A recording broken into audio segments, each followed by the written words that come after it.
नमस्कार। बीए द्वितीय वर्ष इतिहास द्वितीय प्रश्न पत्र में सभी का इस डिजिटल कक्ष में स्वागत है। महाराणा कुंभा की सांस्कृतिक उपलब्धियों के संदर्भ में आज के व्याख्यान में हम कुंभाकालीन संगीत कला के विस्तार को प्रस्तुत कर रहे हैं। महाराणा कुंभा का काल संगीत कला की दृष्टि से अत्यंत समृद्ध काल था।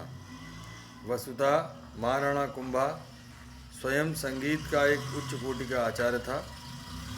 उसने अपने संगीत शास्त्रीय गहन ज्ञान का परिचय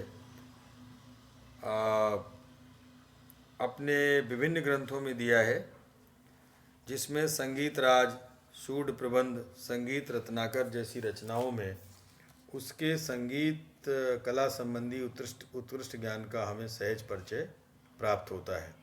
इन रचनाओं के अध्ययन से स्पष्ट हो जाता है कि महाराणा कुंभा को संगीत के मोटे मोटे सिद्धांतों का ज्ञान ही नहीं था, अपितु वह संगीत के तत्व दर्शन का ज्ञाता था तथा उसने अपने पूर्ववर्ती संगीताचार्यों के ग्रंथों का भी गहन अध्ययन किया था।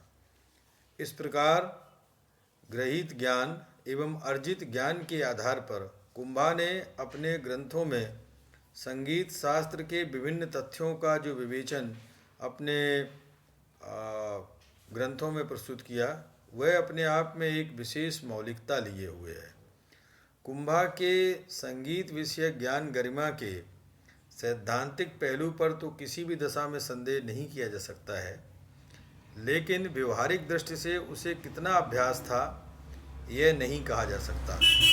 तत्कालीन जटिल राजनैतिक परिस्थितियों में उलझे हुए एवं युद्धों में लीन रहने वाले कुंभा को संगीत अभ्यास हेतु भी समय मिलता था, यह कुछ संदिग्ध अवश्य है। फिर भी संगीत जैसे विषय के व्यवहारिक ज्ञान के अभाव में उसका तात्विक विवेचन प्रायः संभव नहीं होता है।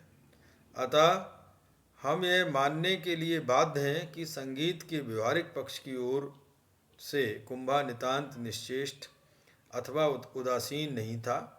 उसे निश्चित रूप से कुछ अभ्यास था और वो अपनी दिनचर्या में संगीत वाद्य यंत्रों को कहीं न कहीं शामिल किए हुए था।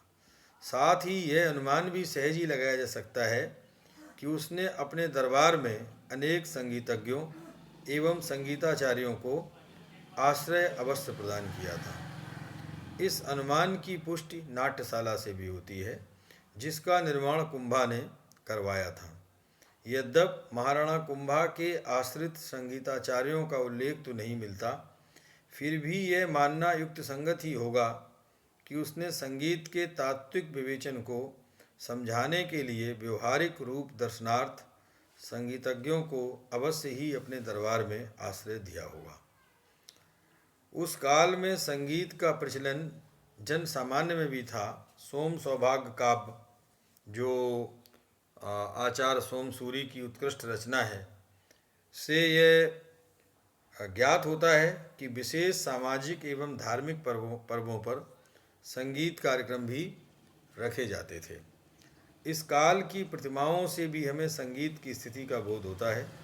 रणकपुर मंदिर समूह की प्रतिमाओं में हमें संगीत मंडलियों का अंकन मिलता है, जिसमें विभिन्न वाद्यों से युक्त वादकों की मूर्तियां प्राप्त होती हैं।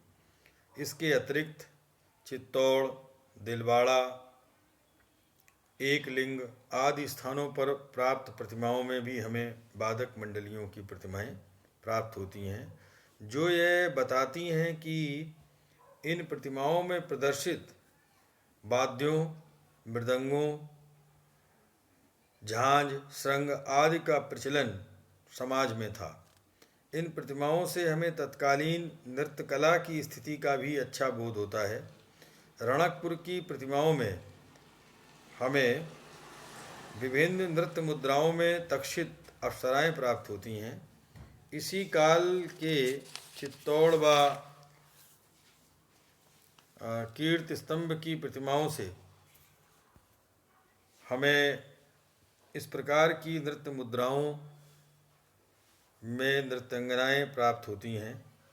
कुंभाकालीन अन्य मंदिरों में भी इस प्रकार की प्रतिमाएं उपलब्ध हैं जिनके अंकन में संगीत को पर्याप्त स्थान दिया गया है।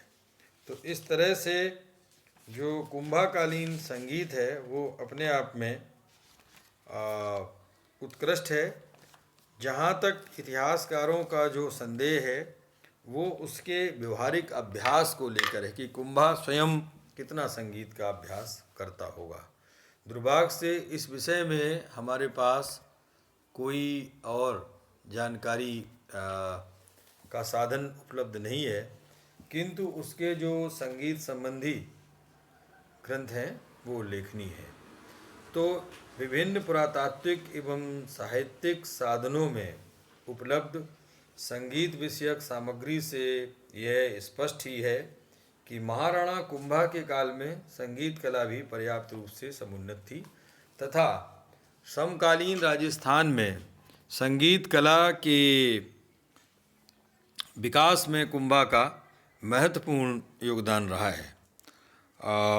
14वीं शताब्दी 15वीं शताब्दी में राजस्थान में जो विभिन्न वाद्य यंत्र हैं उनमें मेवाड़ में कुंभाकालीन मेवाड़ में उन वाद्य यंत्रों का भरपूर प्रयोग होता था और शायद ये कुंभा के संगीत की उपलब्धि के रूप में सहज प्रतिबिंब होता है कि विभिन्न शास्त्रीय वाद्य यंत्रों और गायन के साथ साथ लोक वाद्य यंत्रों और गायनों का विकास मेवाड़ की भूमि में काफ़ी हुआ।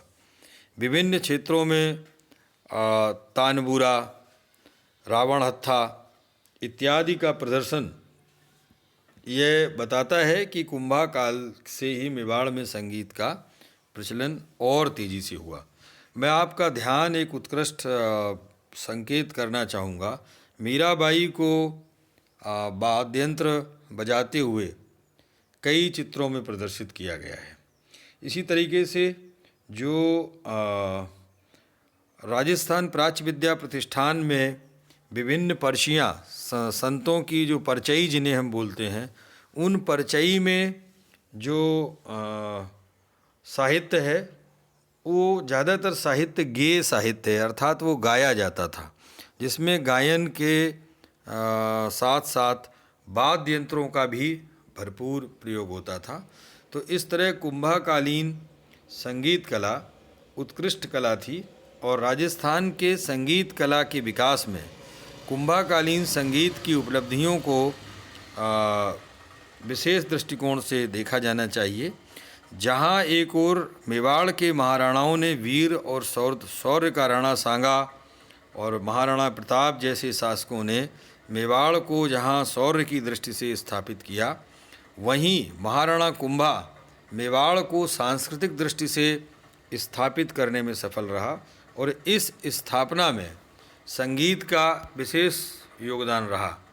तो महाराणा कुंभा का जो संगीत कला का ज्ञान है इससे संबंधित प्रश्न पूछे जाते हैं। विशेष तौर से जो किताबें हैं संगीत संबंधी उनका जो उल्लेख आता है वो बहुत बार पूछा जाता है कि भाई संगीत राज किसकी रचना है या सूड प्रबंध का लेखक कौन था, संगीत रत्नाकर किसकी रचना है। तो इस तरह के छोटे छोटे प्रश्न जो आखंड परीक्षा में आपका आता है उसमें 1 नंबर के प्रश्न इस तरह के कुंभा पर प्रतिवर्ष लगभग आते हैं, जिसमें कभी उसकी साहित्यिक रचनाओं पर, कभी उसकी जो संगीत संबंधी रचनाओं हैं इन पर प्रश्न आते हैं। और जो बड़े प्रश्न आते हैं वो प्रायः कुंभा की सांस्कृतिक उपलब्धियों की विवेचना कीजिए, बिल्कुल सीधा सीधा प्रश्न आता है। और बहुत बार इसमें ये भी होता है कि भाई कुंभा की पूरी सांस्कृतिक उपलब्धियों को न पूछ करके कुंभा की साहित्यिक रचनाओं पर संक्षिप्त टिप्पणी कीजिए, इस प्रकार का प्रश्न रहता है। तो कुंभा पर ये जो संगीत संबंधी कुंभा के काल की जानकारी थी वो आपको हमने इसमें देने का प्रयास किया। यदि इस संदर्भ में आपकी किसी प्रकार की जिज्ञासा है तो आप कमेंट बॉक्स में जाकर के अपना कमेंट हमें लिख भेजें। हम आपके जिज्ञासा या प्रश्न का उत्तर देने का प्रयास करेंगे। धन्यवाद।